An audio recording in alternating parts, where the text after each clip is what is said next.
అనకాపల్లి జిల్లా సబ్బవరం మండలం ఎల్లుపి గ్రామంలో రైతులకు అన్యాయం జరిగితే చూస్తూ ఊరుకునేదే లేదని AP oil seeds chairman Pendurthi నియోజకవర్గ ఇన్ఛార్జ్ గండి బాబ్జీ తెలిపారు. ఎల్లుపి గ్రామంలో అన్యాయంగా రైతుల పాకాలు తొలగించడం జరిగిందని విషయం తెలుసుకుని సంఘటన స్థలానికి పరిశీలించారు.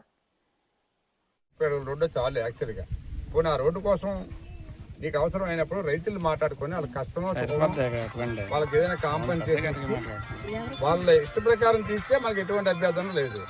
కానీ దౌర్జన్యంగా మాత్రం అధికారం ఉంది కాబట్టి 100 ఏళ్ళు ఉన్నా వీళ్ళకి హక్కు లేకపోతే ఇంకేంటి. 30 సంవత్సరాలు మనం ఒక ప్లేస్లో ఉంటే యాక్చువల్గా దానికి ఒక అడ్వర్స్ పొజిషన్ అని చట్టం ఒకటి ఉంది. కానీ గవర్నమెంట్ ఒప్పుకోవట్లేదు. కానీ ఇవాళ కూడా కోర్టులు కొన్ని డిక్లేర్ చేస్తున్నాయి. 30 సంవత్సరాల నుంచి మీరు వాళ్ళు ఉన్నప్పుడు వాళ్ళు తొలగించడానికి మీకు హక్కు లేదని ఒక చట్టం కూడా చెప్తుంది. రెండోది కూడా మనకు 3 జీవోలు ఇచ్చారు. ఇప్పుడు జీవో నెంబర్ 30 అని 396 అని ఏవో 3 జీవోలు ఇచ్చారు. ఏమని, మీరు ఆక్యుపేషన్లో ఉన్న భూమి ఏదైనా ఉంటే రెగ్యులర్ చేసుకోండి అని ఈ మధ్యన కూడా గవర్నమెంట్ మళ్ళీ ఆర్డర్ ఇచ్చింది. ఇటువంటి సౌకర్యాలని వదిలేసి ప్రజల్ని పీడించుకొని తినడమే దురదృష్టం. ఏమిటంటే మేము గవర్నమెంట్లో ఉండి కూడా ఇలా మాట్లాడాల్సి వస్తుంది. అది చాలా బాధాకరంగా ఉంది. అధికారులు ఏంటంటే ఎప్పుడూ కూడా డబ్బున్న వారికే కొమ్ము కాస్తున్నారు తప్పితే పేదల పక్షాన్ని నిలబడే పరిస్థితి కనబడటం లేదు. మేము ఏదైనా పోరాటం చేస్తే మా మీదే మేము మా నాయకులకి వాళ్ళకి కంప్లైంట్ చేయడం, వీళ్ళు అని చెప్పి గొడవలు చేస్తారని. మేము ఎవరికైనా సరదాగా మాకేమైనా మా భూమి కోసం గొడవ చేస్తున్నామా? ప్రజలు ఎక్కడైతే ఇబ్బంది పడుతున్నారో వాళ్ళ కష్టకాలు ఆలోచించి మీరు దారి ఇవ్వండి. ఇక్కడ మనం చూసుకుందాం, దారికి ఏం అడ్డలేదు. మీకు కావాల్సిందంటే దారి ఇచ్చుకోండి. వీళ్ళు అంత దూరం ఉన్న ఒక పాకలు ఇప్పుడు మన షెడ్ వేసుకోవడం ఈజీ, రేక్ షెడ్. కానీ కమ్మల షెడ్ కట్టడమే చాలా కష్టం. కమ్మ దొరకదు, కర్ర దొరకదు. అందువల్ల నేను మీ ద్వారా కోరేది ఏంటంటే రెవెన్యూ అధికారులు ముఖ్యంగా కలెక్టర్ దృష్టి కూడా మీరు తీసుకెళ్లాలా.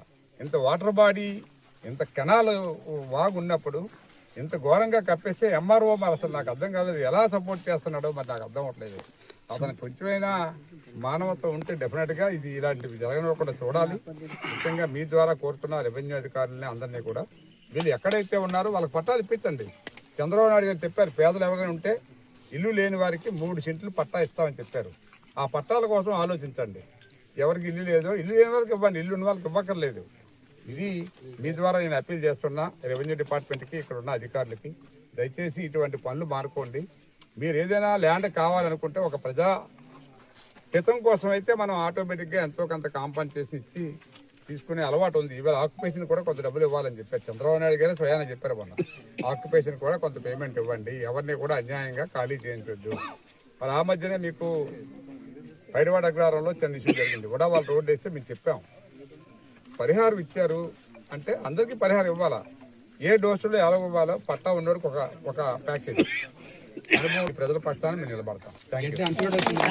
మీడియా వారు నమస్కారం అండి. అలాగే గండి బాబ్జీ గారు మాకు ఈ సమస్య కోసం వచ్చింది. ఆయన కూడా నమస్కారం తెలుసుకుంటాం అండి. కలెక్టర్ గారికి కూడా ఈ కంప్లైంట్ తీసుకెళ్తాం సార్. నేటికి గత 100 సంవత్సరాల నుంచి ఇక్కడ మా తాతల తండ్రి నుంచి ఇక్కడ జీవిస్తున్నామండి. సుమారు 7 కుటుంబాలు బతికేయండి. 7 కుటుంబాలలో పోయి 27 కుటుంబాలు అయ్యాయండి. కాకపోతే వాళ్ళందరూ బతుకుతాం లేక టౌన్లో వాళ్ళు బతుకుతున్నారండి. ఒక 3 కుటుంబాలు ఇక్కడ ఉన్నామండి. మాకు ఎటువంటి కంప్లైంట్ కూడా లేకుండా ఇంటిమేషన్ చెప్పకుండా పాకలు అనవసరంగా తీసారు సార్. మరి ఎంఆర్ఓ గారి మీద విఆర్ఓ మీద మేము కంప్లైంట్ కూడా ఇచ్చామన్నామండి ఎంఆర్ఓ ఆఫీస్లో. రేపు స్పందనలో కూడా మేము పెట్టదలుచుకున్నాం సార్. మాకు ఇది న్యాయం చేయాలని మీడియా తరఫున కోరుతున్నాం సార్.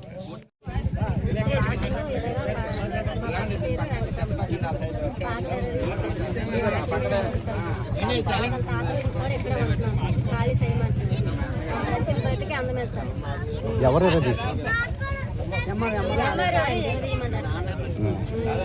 మీకు తీసే ముందు చెప్పారమ్మా? మీకు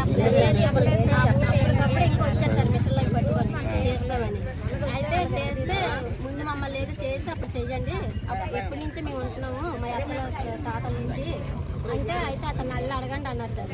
వారికి వెళ్ళాము. వెళ్ళి వచ్చేసరికి ఫోన్ అండి మా అబ్బాయి పడగొట్టి సార్. లోపలికి పెళ్లి కూడా ఉంది సార్. లోపల చేసుకొని లోపలికి వెళ్ళి తీసేసరికి పెళ్లి కూడా చాలాసేపు కావట్లేదు. కూడా నీళ్ళు తాళ 3 రోజులు బట్టి అట్లా మీద మేము బ్రతుకుతాను సార్. మరి దాని పరిష్కారం ఏదో చేస్తారని మేము మిమ్మల్ని